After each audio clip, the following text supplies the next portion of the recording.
keutamaan menjaga sholat ini adalah bahwa sholat ini tanda keislaman kita. Tanda yang paling menonjol keislaman kita ini adalah sholat, bukan yang lainnya. Makanya ini yang kemudian yang pertama kali dihisab pada hari kiamat itu adalah sholat. Rasulullah SAW katakan Rasul Amril Islam Muhammadu as-sholat. Kepala dari segala urusan itu adalah solusi dari segala urusan. Konsep yang benar itu adalah Islam. Dan tiangnya Islam itu adalah sholat. Jadi yang paling menonjol. Jadi kalau kita tidak menjaga sholat kita, Islam kita nggak jelas nanti, nggak nampak. Dalam hadis yang lain, bainar rajul wa bainal kufri wasyirki tarkus sholat. Antara seseorang dengan pembatas antara seseorang dan kekufuran dan syirik itu adalah meninggalkan sholat.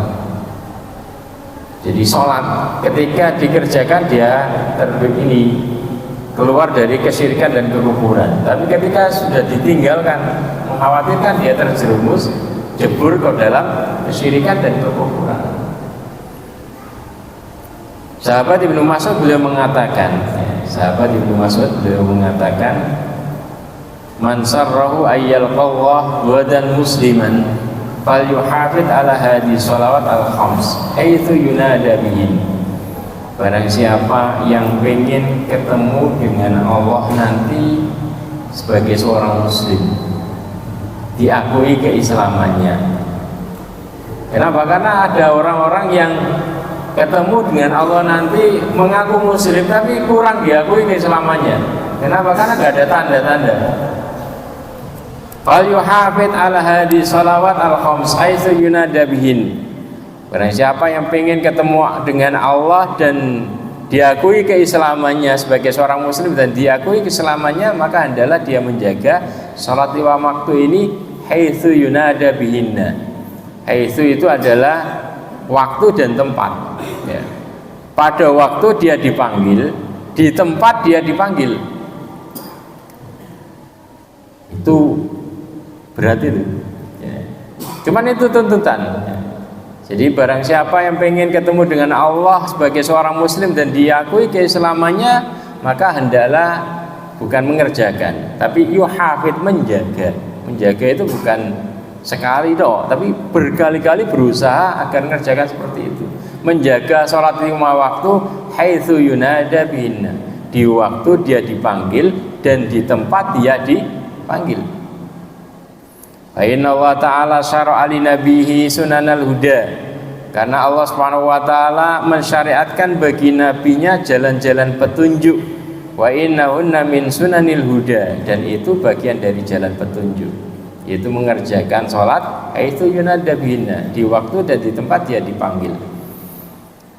Walau annakum shallaitum fi buyutikum kama yusalli hadzal mutakhallif fi baitihi. Kalau seandainya kalian nyoba-nyoba sholat di rumah kalian seperti yang dikerjakan orang-orang yang biasa meninggalkan sholat di masjid ini, yaitu orang-orang yang di dalam hatinya banyak kemunafikan, la taraktum sunnatan nabiyikum, sungguh kalian sudah meninggalkan sunnah nabi kalian, jalan petunjuk nabi kalian. Walau taraktum sunnatan nabiyikum la dhalaltum, kalau kalian tinggalkan sunnah jalan petunjuk nabi kalian, la dhalaltum, kalian akan terjerumus ke dalam, keluar dari jalan petunjuk, artinya terjerumus ke dalam kesesatan. Wa ma min rajulin yatatahhar fa yuhsinut tuhur thumma ya'mad ila masjid min hadhil masajid illa kataballahu lahu bi kulli khatwatin yakhtuha hasanah wa yarfa'u biha darajah. Tidaklah seorang wudu dan membaguskan wudunya kemudian pergi ke masjid, maka itu akan mengangkat derajat dia dan menghapus dosa dia. Walaqad ra'aituna wa ma yatakhallaf anha illa munafiq ma'lumun nifaq, dan aku melihat kami di kalangan sahabat itu tidaklah ada orang meninggalkan dari ikut gabung sholat jamaah kecuali orang-orang yang di dalam hatinya sudah banyak kena virus kemunafikan. Walaqad kana rajul yu'tabi, karena para sahabat yang taat itu ada yang minta dipapah oleh 2 orang, ya, pergi ke masjid jamaah, yutabi yuhada bainar rajulain, dipapah di antara 2 orang sampai diberdirikan di shaf. Nah, ini menjadi ciri khas para sahabat Nabi, yaitu mereka betul-betul tadi memperhatikan 5 waktu sholat ini. Dan sholat adalah bagian dari tadi bukti tanda yang paling jelas. Dalam Al-Quran dikatakan simahum min wujuhi min athari sujud. Tanda mereka di hati, di wajah mereka itu adalah ada tanda sujud, tanda keislaman mereka nanti. Jadi ini yang kemudian yang menjadikan kita dikenal nanti. Kalau kemarin dikatakan inna ummati yu'tauna yaumal qiyamati hurran muhajjalin, umatku nanti dipanggil pada hari kiamat, didatangkan pada hari kiamat dengan cahaya, tandanya adalah cahaya di kening dan cahaya di tangan dan kaki. Ditambahkan dengan ini, kalau sholat itu adalah nanti ada tanda khusus di dahi, simahum min fi wujuhi min athari sujud. Nah, itu yang kemudian menjadi bekal kita, modal kita agar kita mendapatkan syafaat Rasulullah SAW ketika Rasulullah menanti kita di telaga. Dalam hadis dijelaskan Rasulullah bersabda, ini faratukum alal haud man marra aliyya syarib wa man syariba lam yatma abadan. Aku menunggu kalian nanti di telaga Kautsar. Orang yang lewat dan dikenal sebagai umat Rasulullah SAW maka akan dikasih minum. Barang siapa minum dari telagaku, dia tidak akan pernah haus. Jadi ini sholat ini kebutuhan kita. Agar tanda itu semakin jelas, maka harus selalu kita jaga, mengerjakan di waktu yang paling tepat, yaitu di awal waktu dan dengan berjamaah di masjid. Haitsu yunada bihinna, di tempat dia dipanggil. Jadi dari situ kemudian para ulama ada yang mewajibkan sholat jamaah, ada yang mengatakan sunnah muakkadah. Sunnah muakkadah itu adalah sunnah yang betul-betul ditekankan. Ya, jadi tidak dikerjakan kecuali karena darurat, karena ada uzur. Terlepas dari perselisihan apakah itu wajib atau sunnah muakkadah, maka yang lebih kita harapkan adalah bonus-bonus yang Allah berikan kepada kita. Di antara bonus yang sudah kita bahas pada pertemuan-pertemuan yang lalu adalah hadis Nabi sallallahu alaihi wasallam, man ghada ilal masjid aw raha a'addallahu lahu fil jannati nuzulan kullama ghada aw raha, rawahu Muslim.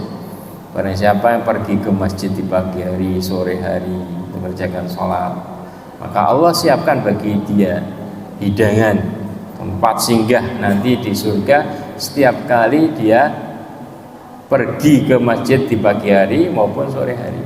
Itu yang kita betul-betul kita harapkan.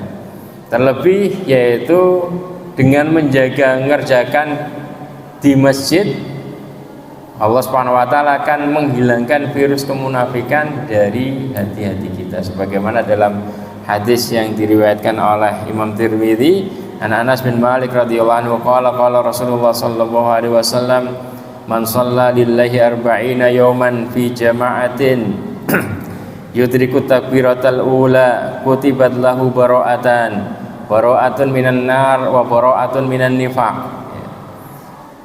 Rasulullah sallallahu alaihi wasallam, barang siapa yang menjaga salat karena Allah Subhanahu wa taala selama 40 hari fi jama'atin, dikerjakan secara jamaah, kerjakan di masjid, yudriku takbiratul ula, dia datang itu mendapatkan takbiratul ula, tidak terlambat, maka kutibat lahu bara'atan, maka bonusnya adalah dibebaskan dari 2 hal, yaitu yang pertama bara'ah minan nar, terbebas dari api neraka. Yang kedua adalah bara'atun minan nifaq, dan terbebas dari kemunafikan. Ini bonus yang kita harapkan. Jadi terkadang seorang ini terlibat perdebatan dalam masalah hukum fikih, maka yang terbaik adalah bagaimana kita menjalani sebagaimana cara Rasulullah dan para sahabat menjalani. entah apakah itu punya wajib atau sunnah muakkadah, tapi karena keutamanya luar biasa ini kita kerjakan.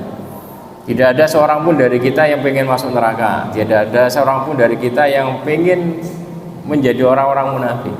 Ya.